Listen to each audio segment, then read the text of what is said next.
Hello and welcome to Metaverse Mondays, a little segment I like to do every, you guessed it, Monday.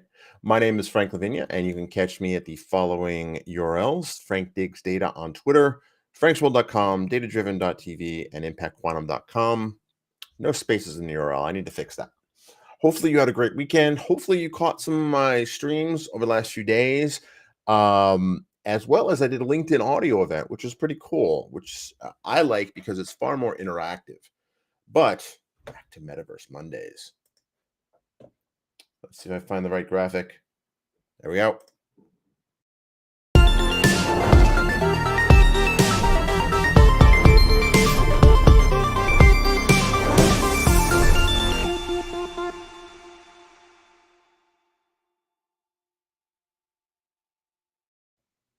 All right. Hello and welcome to Metaverse Mondays. My name is Frank Lavinia. If you're just tuning in, if you are not just tuning in, you saw me introduce myself already. Good morning and happy Monday to you, LinkedIn user. See, it does it all the time. It does it all the time. LinkedIn user. I need to ping the folks at this. So, good morning to you, LinkedIn user. I wonder who it is. If you don't mind telling me in the chat who you are. Let's see. So I'm continuing this discussion on what the metaverse is, and I'm also selfishly also explaining and testing out what my capacity is here in terms of being able to draw stuff and kind of show this in real time. But first, a little commercial. Next week, yes, that is next week, we'll be doing a live webinar on engaging your educational clients with Red Hat OpenShift Data Science. And Heidi, it's you. Hi. How's it going, Heidi? Can I do the overlay? Yes. Thanks, Heidi. Thanks for helping me out. And as you can see, thanks to you and Thomas's troubleshooting the other day, I believe I may have cracked the pixelation problem. You can confirm or deny that in the chat. That would be fantastic. So what is the metaverse? Okay, there we go. What is the metaverse?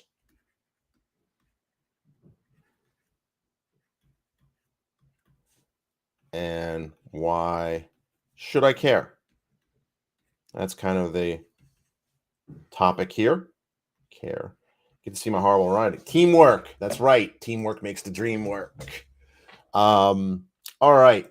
So what is the metaverse? So one of the things that I learned from, I think it was John Lee Dumas, is that everyone's got their radio toned into WIFM, which is what's in it for me.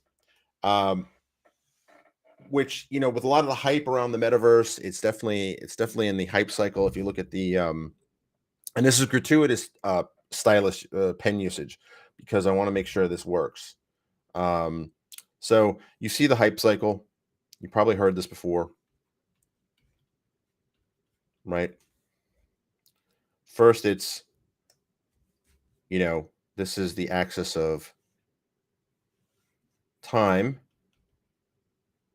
and this is hype. So, let's take a technology like the Luniverse. Pixels are looking great. Pixels are on point, looking great. Oh, thank you, Heidi. That definitely helps immensely. Oh, there we go. There you go. Thank you. That helps immensely. I really appreciate it. So time. So let's just say technology comes out. Hello from France.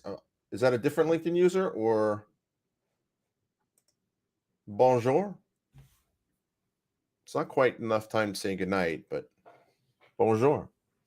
Um, let's see. So hype, right? So excitement about technology, right? Starts off kind of like this, and then you go, starts catching on, then it starts catching on, then it becomes like a fever pitch. Vincent, hi Vincent, welcome. Bienvenue, is that how you say it? My family was actually francophones from Quebec, so what I learned growing up was definitely not standard. So I won't I won't bother you with my twisted version French. And a lot of family gatherings involved a lot of franglais. So, hello, hello from India. How's it going, man? Hopefully, you're having a beautiful afternoon or early evening. Cool, man. I appreciate it. All right, so now we go, and then what happens is that the hype cycle continues. It kind of does this, and then you have a crash, and then it kind of comes back again, and the cycle repeats itself. Why am I telling you this? Why am I focusing on this? Because this was the web, right? So we'll say like 1990, we'll say 1992, right? Or 1991 technically, right? And then this would be 1995, right? Probably if you had to pin a date on it, I'd say it was August of 95 when Netscape went public. And then you had kind of the boom, everything was internet, dot com this, dot com that. And then you had the dot com crash. This would have been, depending on who you believe, 2001, 2002. And then basically the web kind of crashed. There was somebody shared an article the other day about how the web was an article from 2002. I think it might have been Patrick Bet David. Um, and um, so he basically, there was an article about how the web was, passing fad, which is kind of funny to say that today. Awesome. Oh yeah, I remember you from so I love these LinkedIn rooms. I was on one with I think it was Dan Ray's one and was awesome. So awesome. Thanks to connect with you, man. That's great. Oh yeah, Netscape, right? Netscape was the thing, right? And now it's nothing. Um and now my kids don't even know what Netscape is, right? And then sometime around, I would say this would have been like 2004-ish. I'd say maybe 2005, the web started picking up again. And then people were suddenly interested in it again. Maybe not to the high highs of before, but kind of close to it. Now, why am I talking about the web on a live stream um, about the metaverse, right? Why am I talking about the 90s? Well, first off, this pattern of up and down, you could replace this. That was the web 1.0, and I'll do color coded, and I'll redo the colors. I'll attempt to do a tracking here with the different colors here. So web 2.0, well, actually, you know what? I have infinite canvas here, so I'll do this. So this was really the rise of web 2.0. Web 2.0 was, I mean, first technology I remember seeing around this was something called Ajax, right? And the hype cycle around the web, I would say really started, I would say this was really the dawn of web 2.0, right? This 2005, right? I remember mashups and RSS feeds and Robert Scoble and the Clue train, all that stuff, right? And what did we see from that? Well, we had what came out of that era? Smartphones came out of that era. Um, I think WAP was the first kind of HTTP or this. Oh, you're a Spark Create AR. I got to talk to you then because I got to get. I um I totally want to learn how to build these worlds. I like what Horizon, Facebook or Meta's Horizon is, but I'll get to that in a minute. Why I think that um, what Web 3.0 is kind of lacking, right? So then we had the hype machine pick up. Let me go back to this. Actually, you know what? I'll do everything in red here for Web 2.0, right? So Web 2.0 was really kind of the rise of sites like I don't want to say Google. Google was kind of an OG at this point. Amazon really found its groove in Web 2.0 in this era, right? But the technology behind it was something called Ajax, which we just take for granted today, which was basically asynchronous JavaScript and XML, which was basically this idea of the web page itself being far more dynamic and more like an application. This led to social media. right? First it was MySpace, then all the names you know now, right? Twitter, you can see my horrible handwriting. Facebook, Meta, whatever they call themselves now, right? There was one more I'm forgetting. Well, obviously LinkedIn, right? LinkedIn kind of came out. I remember sitting in Richmond in 2004, 2005, like connecting with people on LinkedIn, right? So LinkedIn, right? And this really spawned kind of that age. Now, just like before, oh, come on. Just like before, because I have, right, that hype machine kind of went up all of a sudden, right? When you had, and I would say this would be like what, 2007 ish, and the iPhone came out, and this is where things really took off. The smartphone was really kind of the main engine of growth for and then Android, right? The smartphone was really the main engine of growth for Web 2.0. Why am I telling you this? Why does this matter? Um, well, one little curious historical fact. If you were early on Twitter, they called it microblogging, right? Microblogging, blogs were a function, really, I would say, of Web 2.0. They were kind of that bridge technology. You had a blog, right? You wrote about your thoughts, your rants. People would always say, my rants, my thoughts on, whatever particular topic, right? Microblogging was the idea of in 140 characters or less, you could make a blog post, and it was easy. But it never really took off until you could do it from your phone. That's when Twitter really became what we know today as Twitter. Now, what curious things have happened over the last few years. Let's see if I can drag this around. Um, and I'm looking at the screen. It still looks good. Still looks good. So then, kind of, I wouldn't say it completely dipped as bad as that, but you did notice that iPhone saw, smart. No, this is iPhones. Smartphones are kind of blasé now, right? Like their sales have kind of peaked. App stores kind of peaked. So then the question is Web 3.0. And Web 3.0, I think we're kind of in the early days. If I had to pin it, I'd say we're still in that phase where we're probably around here, 2005. And I would say that the Web 3.0 has these technologies like Bitcoin, like NFTs. And I think we've seen the hype and the rise of that. And oh, hey, Kevin, how's it going? I will check that out.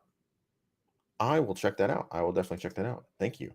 Um, so here we are, um, and we're kind of at the brink of an economic recession. All indicators are pointing that it's going to be turbulent, to say the least. A little bit choppy waters.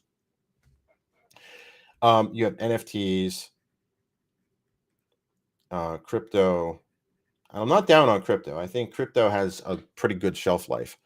I think the assumption, and now we have VR headsets, are far more commonplace.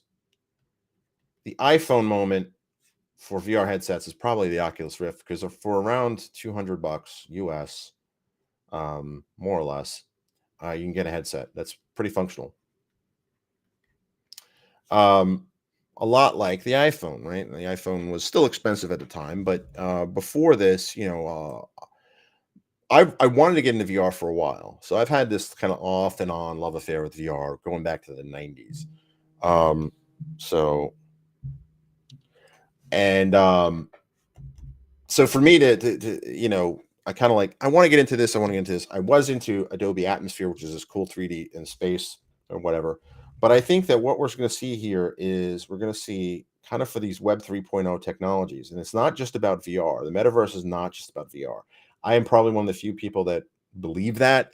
I think that the term Web 3.0 is probably a good way to look at it.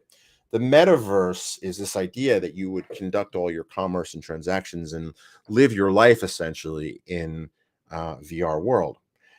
I don't think people are going to walk around with headsets all the time. I think headsets are going to be an augmented experience, a bit like with your smartphone, right? People do look these around. We already have a device that we always have around. And the ability to kind of also have LiDAR on these things and kind of point around and have an augmented reality, I think can't be understated. I think there's a particular point to this. Headsets will play a role in it, I think, for certain environments and certain games. But I'll tell you right now, a lot of people are going to get motion sickness in these things. I never get motion sickness, never, ever, ever, right? But I've gotten motion sick twice on the VR headset. Now, part of that is, I'm not a digital native, as they say. Um, oh, I am welcome to hold, record, upload your talks for free. I will check that out. Thank you, Derek. Thank you, Doctor. Um, how do I favorite that comment? I think I just did that. I think I did. And I will favorite that comment from Kevin. But I think here's the problem with right now with what poses the greatest risk here. It's not an open ecosystem.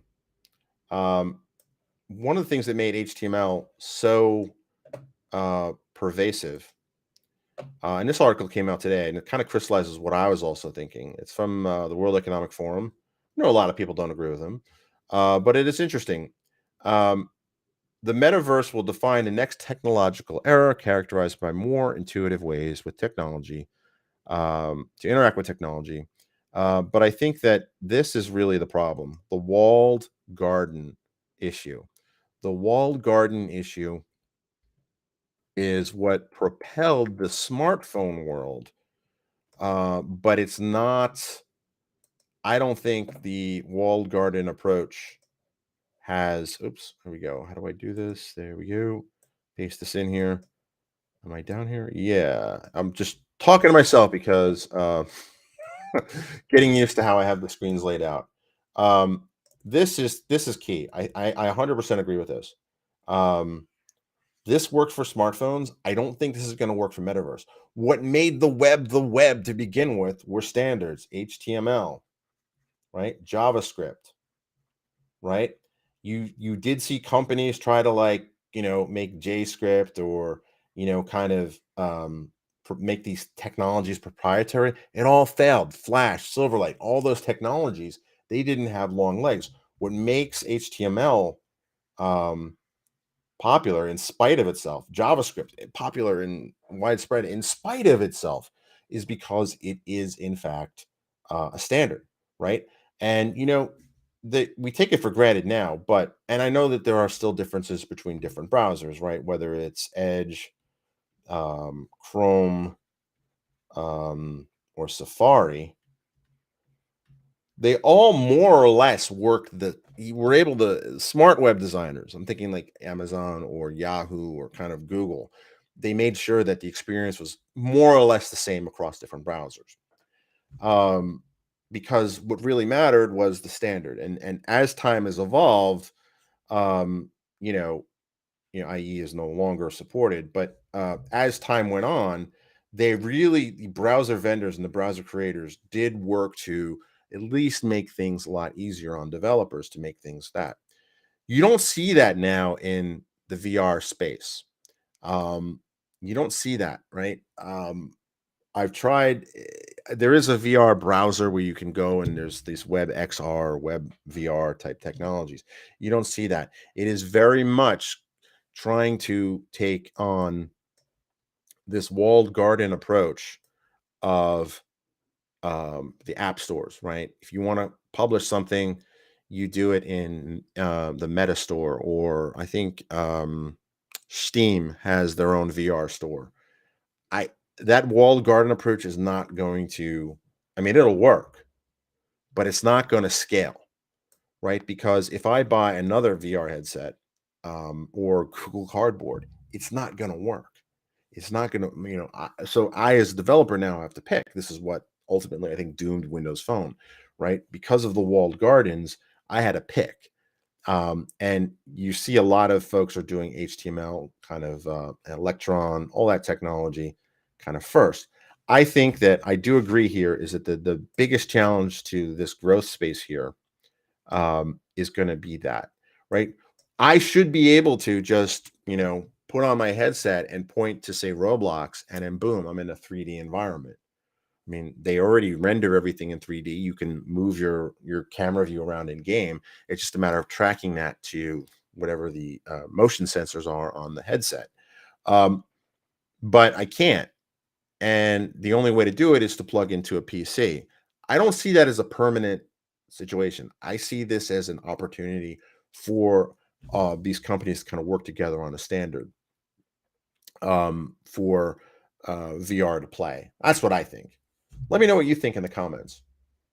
Is this real? Am I, you know, ultimately, let's see, and it's still, hopefully it's still looking good.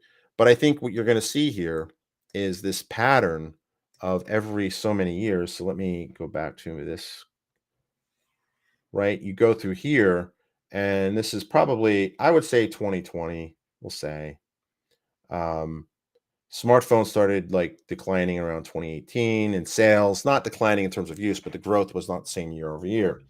Um, And you'll notice that there's a pattern here every so many years, right? 92 to say 2004 was 12 years, 2004 to 2014-ish.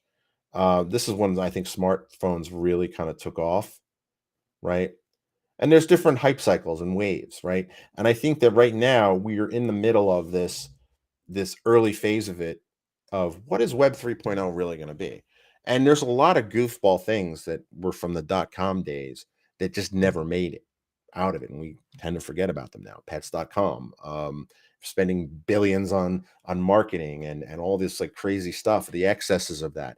I think what we saw in kind of the crypto and NFT market is that kind of um, reality crash, right? Again, I'm not down on them all up. I just don't think that they're going to I mean, millions of dollars for an animated GIF. Come on. Um that just doesn't make sense. Now, does that say that NFTs have no place in the future? They do have a place in the future, just not for that type of thing. Real estate, for instance, there was a virtual real estate sale. Real estate is all about location, location, location, and some would even say location. And for for you to have virtual reality, you can transport from any point to another. What's the point of being able to kind of force people to stand around and walk through places? I think that kind of, until they can solve that problem, I don't know how that I don't know how they can fix that. There are So I'm not surprised that that kind of was the beginning of the end. There were a lot of goofy websites and goofy ideas. Boo.com, probably, which I personally blame the .com crash on, but that's a story for another day. Um, but ultimately, you see this kind of this hype cycle. But what you're going to see out of this is you're going to see innovation. You're going to see, can't type, can't write. Um, you're gonna see innovation, and something big is gonna come next. I guarantee it, because it's just a cycle that keeps happening. Will it be headsets? Will it be virtual reality? I don't know. I don't know exactly what it'll be. But Web 3.0, if you go back to what the vision of Web 3.0 is, and we'll go to this definition because it's as good as any other. It will define the next era of technology, characterized by more intuitive ways to interact with technologies, such as through virtual reality. Um, and I think that I'll pull up a term you haven't heard in a while, NUI, or natural user interface. And we take this for granted now, right? We have Alexas, voice Siri, um, Google Assistant, right? Um, oh, thanks, Rupesh. Thanks for tuning in. That's awesome. And thank you for the comment. Um, and what you're seeing in that space is these are commonplace now. My youngest doesn't type on his iPad. He just talks to Siri, and Siri does the voice transcription. So for them, that's kind of a natural thing. Um, and he did that before he can even read or write. But he still picked up that as a habit. So for him, voice interaction is um, a given. So NUI is a term from probably the early 2010s. when there was Connect, Voice, when those were still kind of new. Um, and so um, these are technologies that, well, the term new we never caught on. Certainly voice assistance has caught on. Certainly computer vision has caught on, and it's actually gotten better. You don't need a depth sensor to do all the stuff with Connect itself did not kind of herald in a new era of gesture-based computing, but I still think that gesture-based computing is going to be a thing. Voice has definitely caught on, probably the same reason that podcasts have caught on. In this age of live streaming audio and live streaming video, audio is still catching on because you can do other things while you're listening. You can't quite do that while you're watching something. Um, so I think that whatever comes next is probably um, what's going to keep this curve. This curve will bump up. Um, this curve will bump up. The question is, how will it bump up? Will it bump up this way or will it bump up that way? A lot of that, I think, is going to depend on the openness of this, right? The walled garden approach, I think, has to come second, right? The reason why the walled garden approach worked for smartphone apps is because people were very hesitant to download things from the internet to run on their phone. Now we take it for granted because it's secured and watch this. Um, and it's just an interesting idea um, that evolved, but companies like Facebook or Meta, whatever they call themselves now, are trying to start with that model, right? Because it works for them. But I don't think that's where the growth is. First the planting of the seeds, so to speak, has to be done in an more open standard format way, like we saw with the web, and then over time, as these devices developed, a walled garden approach made sense for security reasons. Um, so ask Google Assistant, what does Rupesh Malpani do? And what is Rupesh Malpani do? It's your voice card. Interesting. I'll check that out. I will check that out. Because one of the things I learned from my days doing Windows Phone and all that stuff was the importance of being multi-platform. So I have both. I have an Alexa, I have a Siri device, iPads, and I have an Android phone. So I had all of the. I had a Cortana speaker too, which was an awesome product. Um, but ultimately, I think that when we think about Web 3.0 or Metaverse, the instant thought is the headset, right? The VR, and that we're going to spend all our time in VR. I don't think that's going to happen. That's just not realistic for reasons large and small. Will we spend time in there kind of like the same way we spend a lot of time on our phones? I think so. But I also don't think that we need a headset to experience kind of virtual reality. If you look at any kid playing Roblox or even Minecraft, right? Those places are real to them. Um, had an incident this weekend where um, one of my kids had taken money from his friend, or his friend bought him a kit with real money, Roblox, which you buy with real money, and and he didn't pay him back like he said he was going to. Um, so for them, that virtual world is real to them. It's as real as the real world is to us.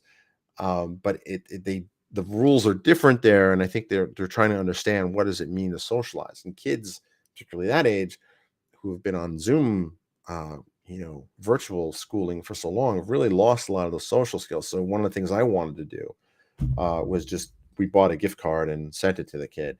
I wanted him to apologize in person, but he was they were not home, so it is what it is. But I think it's an interesting social experiment that's happened. And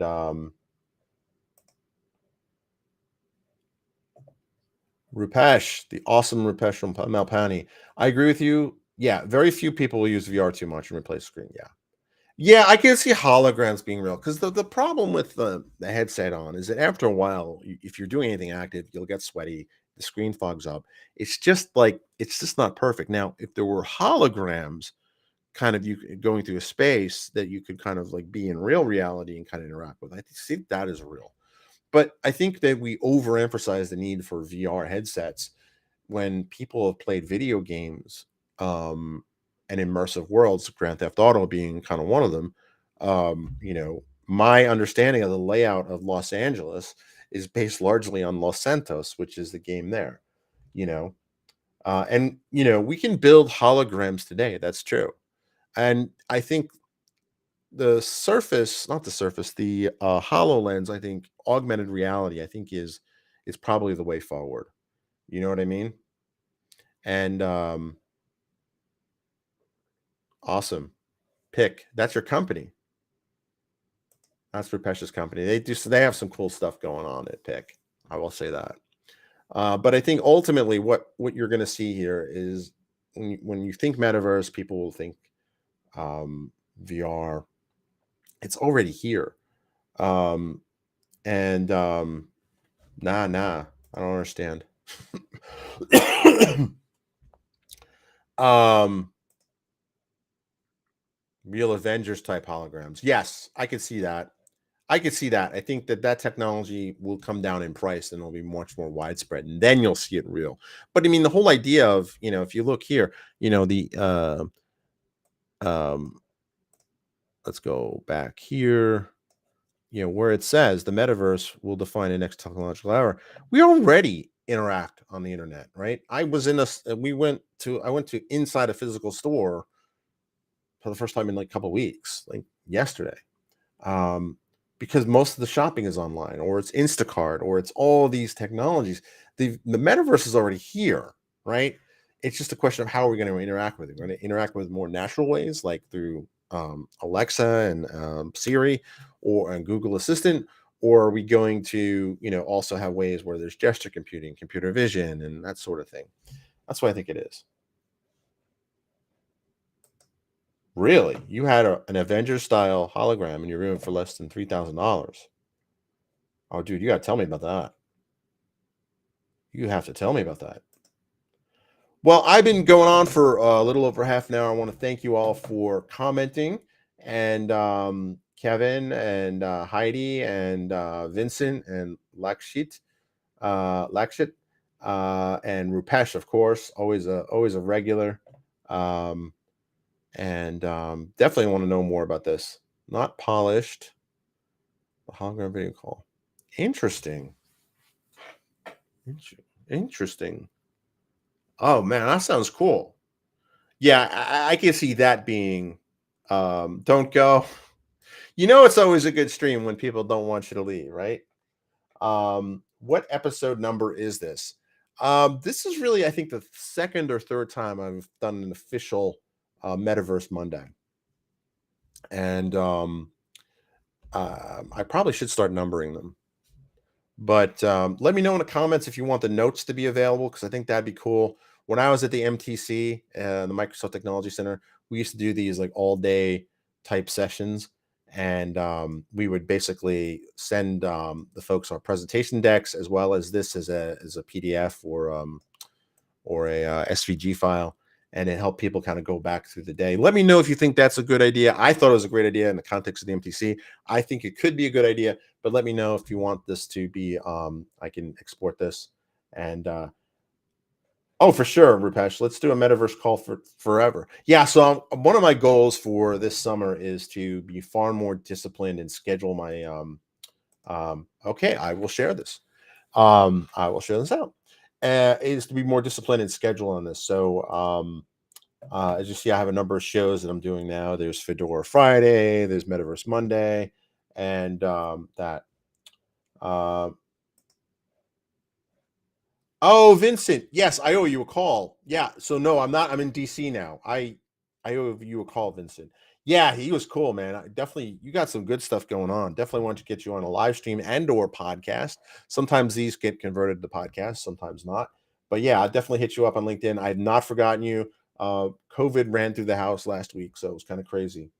Impromptu works for you with a 30-minute buffer. That's good to know. I prefer doing the impromptus, but I know for growth reasons and audience expectations, having something scheduled makes sense.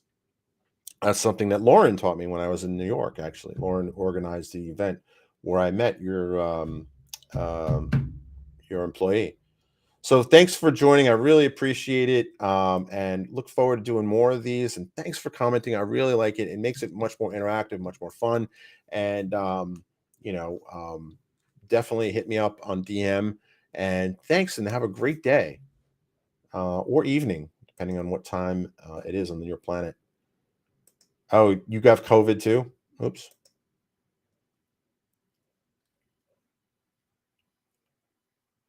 You had COVID too. Oh yeah, it's bad. I had the antiviral, which made it a lot more palatable. And an extended view of the timeline would help. Okay, for sure, definitely. Yeah, because I mean you can kind of see this. And I know you're in the quantum space, Kevin. So quantum, I think I think is also going to be subject to its own hype cycle, right? Everything kind of is. Um, but yeah, it helps to kind of take the long view and kind of figure out what's this look like. When I first started, oh wow, yeah, COVID is it's like everybody I know got it like this last few weeks or last couple months. Well, I'm glad you're feeling better and plenty of fluids, vitamin C, vitamin D, all that stuff. Thanks for tuning in, and maybe I'll see you tomorrow. Who knows if I can convince the kids that they want to play on the VR set? Maybe I'll be back on like I did the other week, where one's playing the guitar and the other one's playing Gorilla Tag. All right, thanks for stopping by, and have a great day.